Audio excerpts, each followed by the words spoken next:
Good day, everyone. My name is Mandla Diane. I'm here to represent my project under the module Mine Design. The project is based on the shaft called Siphumelele Mine Shaft. So here are my details. I'm under the group P. That's my student number. That's my name.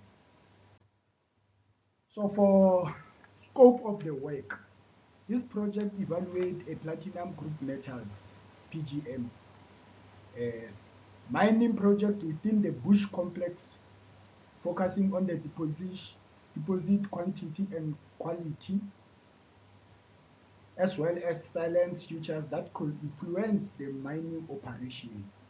The deposit is characterized by the average grade of 5 grams per ton, a mining area of 10 kilometer by 15 kilometer, an expected annual production of 2.5 million tons as the scope of the work. And then for project background and geography, Siphumelele Shaft, it is located in the Northern West Province, east of the town called Rustenburg and Kroondal, at the latitude of 25 degrees south and longitude 27 degrees east. The Rustenburg operation are 125 kilometer west of Pretoria and 127 kilometer northwest of Johannesburg. This shaft is provided access to the Merensky Reef for the formation from which the ore is extracted. This shaft does not access the UG2 reef. It is 100% managed and owned. So that's the area that Siphumelele is located. The first map is for South Africa, and the next one is only Rustenburg. So Siphumelele is there at the map there. And then for surface and mineral ownership and community issues, I discuss any community issues and stakeholder engagement related to the project in this Siphumelele. So Rustenburg Platinum Mines is the holder of the convent mining rights under the DMR with a reference number Northwest 30 stroke 5 stroke 1 stroke 2 stroke 2 82 mineral resource measuring 153 kilometers squared in extent, and the license valid from 29 July 2010 to 28 July 2040. So the Rustenburg platinum mines of Sibanye mining right was registered in the Mineral and Petroleum Title Registration Office on the 3 October 2011 under the reference number 67 of 2011. That's the area on the map that covers the mining rights of Siphumelele with the colors. So for surface rights, Siphumelele entered in a surface used and cooperation agreement with the leadership of the following communities. Those communities are Tekwane, Bokamoso, Potsaneng, and Pidikwe. They were initially concluded when Siphumelele Shaft was taking activity there. So they had an agreement that Siphumelele is going to fund them with a certain amount every year. So they are going to benefit from Siphumelele, those communities, their leadership. So Siphumelele One Shaft obtained the mining rights in South Africa with the following requirement. Mineral mineral, mineral resource and reserve assessment, and environmental impact assessment, and social and labor plan, and financial provisioning, and Healthy Act and Safety Act of the mining rights. So under exploration, I describe the geological characteristics of the deposit and including the formation and the age of the Merensky. And I discussed the thickness of the Merensky, and I provided information on the exploration method that they used. So the method that they used for exploration are diamond drill core method, detailed geological loggings, GPS, GPS system, geochemical analysis, sampling method, MTS command, density determination. For the age of exploration, in 1925, exploration on the east limb of the Bush Igneous Complex started. The potential for mineral in the Sibanye mine area has been investigated. Most of the mineral resource estimation is based on the diamond drilling exploration program to understand the earth geology and the developing geological model.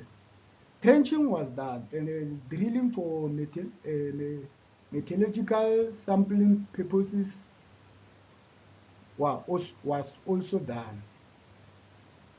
However, this model did not use the relevant easy result. In 1929, the first vertical shaft was Rustenburg section was sink. And then in 1935, the waterfall vertical shaft was constructed, while the central deep shaft and the Siphumelele shaft were constructed in 1951 and 1953. So under the sampling, this is the picture of the core sampling that they taken underground when they search for gases, water ahead, even a reef, the intersection of a reef underground. So the intersection of a reef is 20 centimeters in length, Merensky Reef. So under geological settings, we have 5 types of layers that are situated in Rustenburg. So we have a upper zone and main zone and critical zone and lower zone and magical zone. So the richest zone it is magical zone and upper zone.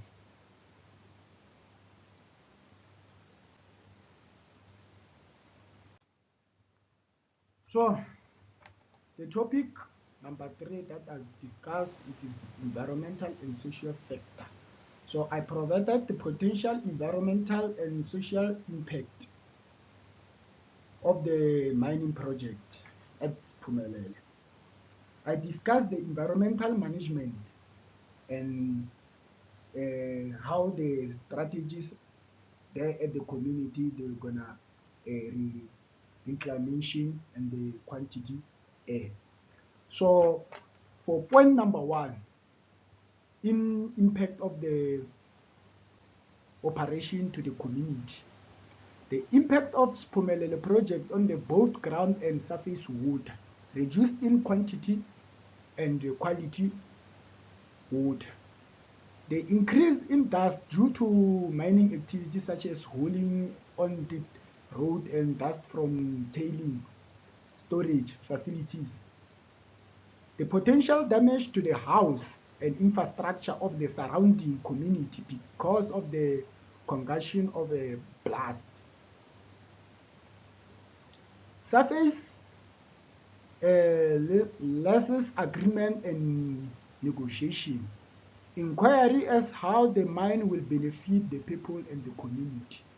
Employment of unskilled people, disabled people and women and local persons as their first priority.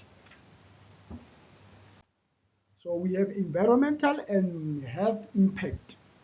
Under the environmental and health impact, we have air pollution, water pollution, and noise pollution. So dust that we inhale in mining or underground, it causes the silicosis or asthma, even a TB. And that's that underground after the blast, we're experiencing fumes. Those fumes, they're gonna cause blisters on your lungs. Those blisters, they're gonna cause inflammation. After a certain period of time, if the patient is not treated, those blisters, they're gonna blast. After blasting, they cause a drowning, or a person can cough blood, or can have a shortness of breathing. So for underwater pollution, there at the processing plant, they used different chemicals for processing platinum ore. So those chemicals, they contaminate the water. That water can cause a different disease or it can cause a cancer surrounding the community when those community drink that water that has been contaminated. So under the noise pollution, so hearing loss due to drilling or blast has taken turns. So when there is a transport, when those big transport the ore from one place to another place, they cause a heavy sound. Even when they blast or when they drill, they cause heavy sound. So that heavy sound is going to cause a hearing loss or a disturbance in sleeping during night. So we have a positive social factors. Spumelele, they create a job opportunity for everyone. They contribute to GPD and economic growth. They are invested on social interviews like sports, art, and culture. They have a community development program, bursaries, education, healthy care, skill training. They support local businesses by developing them. And then we have a environmental management plan. Under the water management plan, the water usage. So water that they use in mining is very critical source. They use that water to drill, to blast, to mill, to process the ore, to cool the machinery, even tailing the remining. Even the surrounding community, they depend on the Sibanye Siphumelele water supply. So Sibanye, they manage water by building dams to store water so that the water is not being destroyed easily. They store water on surface and underground. So under the air quantity management, for point number C, for ventilation, they improve underground ventilation. Spumelele, they have a special ventilation shaft, which is not for convenience of people. They have a huge or a big fan on surface. Those fans, they extract used air or the blasting fumes or gases out of the mine up to the vertical shaft. We call it a upcast shaft. And then there's another shaft for convergence of people, which it supply air to all the working place underground, the fresh air. I conclude my presentation. I thank you.